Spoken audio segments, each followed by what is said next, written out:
Assalamualaikum warahmatullahi wabarakatuh. Salam berkat rahmat Allah yang Maha Kuasa. Banyak kisah dijelaskan. Raden Syahid mengejar seorang pertapa. Segenap kemampuan dikerahkannya untuk berlari cepat. Akhirnya dia mampu melihat bayangan Sunan Bonang dari kejauhan. Sepertinya santai saja orang itu melangkah kakinya, tapi Raden Syahid tak pernah mampu bisa untuk menyusulnya. Jatuh bangun, terseok-seok, dan berlari lagi. Demikianlah setelah tenaganya habis terkuras, dia baru sampai di belakang lelaki berjubah putih itu. Lelaki berjubah putih itu berhenti, bukan karena kehadiran Raden Syahid, melainkan di depannya terbentang sungai cukup lebar. Tak ada jembatan dan sungai itu tampaknya sangat dalam. Dengan apa dia akan menyeberang? Tunggu, kata Raden Syahid ketika melihat orang tua itu hendak melangkahkan kakinya lagi.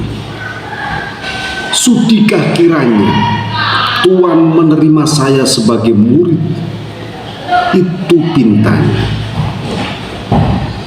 Kemudian Sunan Bonang pun menjawab, menjadi muridku?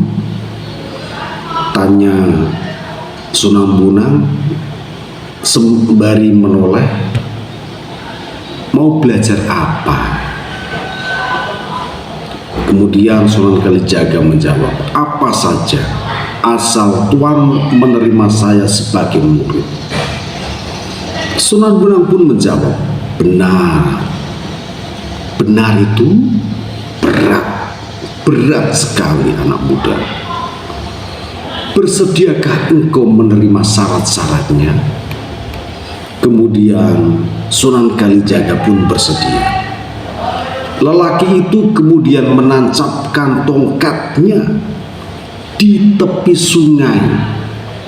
Raden Syahid diperintah menunggu tongkat itu, tak boleh beranjak dari tempat itu sebelum orang itu kembali menemuinya. Dan Raden Syahid bersedia menerima syarat itu. Selanjutnya lelaki itu menyeberang sungai. Sepanjang mata Raden Syahid terbelalak heran. Lelaki itu berjalan di atas air, bagikan berjalan di daratan saja. Kakinya tidak basah terkena air. Ia semakin yakin calon gurunya itu adalah seorang lelaki berilmu tinggi, waskito, dan mungkin saja golongan para wali. Dan pertanyaannya sedulur, di manakah sungai itu? Di manakah? Jika panjenengan tahu sungai itu, panjenengan dapat menulis di kolom komentar di manakah sungai itu.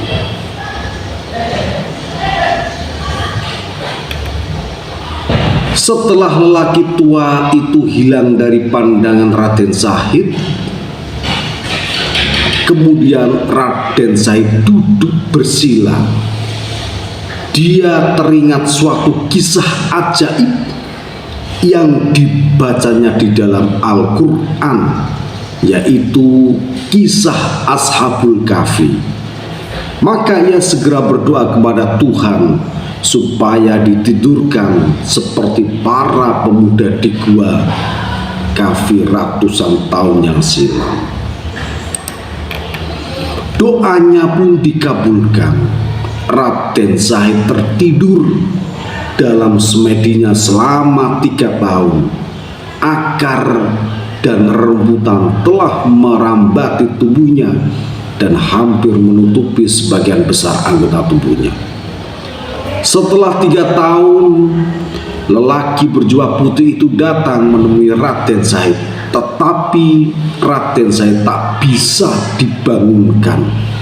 Barulah setelah mengumandangkan azan, pemuda itu membuka sepasang matanya. Tubuh Raden Said dibersihkan, diberi pakaian baru yang bersih, kemudian dibawa ke Tuban. Mengapa dibawa ke Tuban? Karena lelaki berjubah putih itu adalah Sunan Bonang. Raden Said kemudian diberi pelajaran agama sesuai dengan tingkatannya, yaitu tingkat para waliullah. Demikian kemudian hari Raden Said terkenal dengan sebutan Sunan Kalijaga. Kalijaga artinya orang yang menjaga sungai, karena dia pernah bertapa di tepi sungai.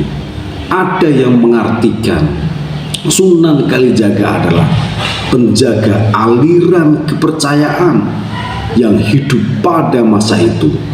Dijaga maksudnya supaya tidak membahayakan umat, melainkan diarahkan kepada ajaran Islam yang benar. Ada juga yang mengartikan legenda pertemuan Raden Said dengan Sunan Bonang hanya sekedar simbol saja. Kemanapun Sunan Bonang pergi, selalu membawa tongkat atau pegangan hidup.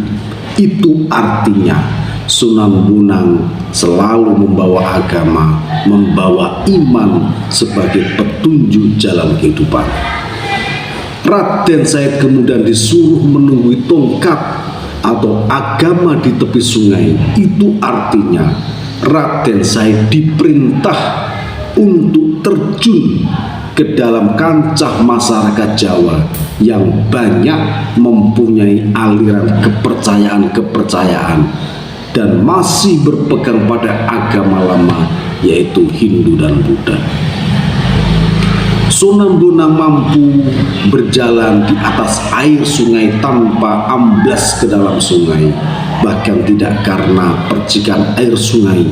Itu artinya Sunan Bonang dapat bergaul dengan masyarakat yang berbeda agama tanpa kehilangan identitas agama yang dianut oleh Sunan Bonang sendiri, yaitu agama Islam.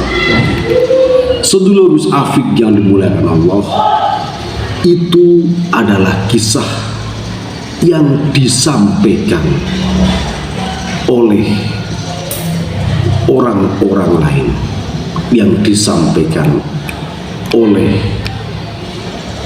filsuf-filsuf lain tentang Sunan Bonang. Tetapi sedulur Afik yang dimuliakan Allah, besok insya Allah saya akan menguraikan tentang apa wejangan sebenarnya tentang menjaga sungai yang diperintahkan Sunan Bonang kepada Sunan Kalijaga, dan yang masih memiliki kisah-kisah tentang Sunan Kalijaga yang lain. Tolong panjenengan bisa share di kolom komentar.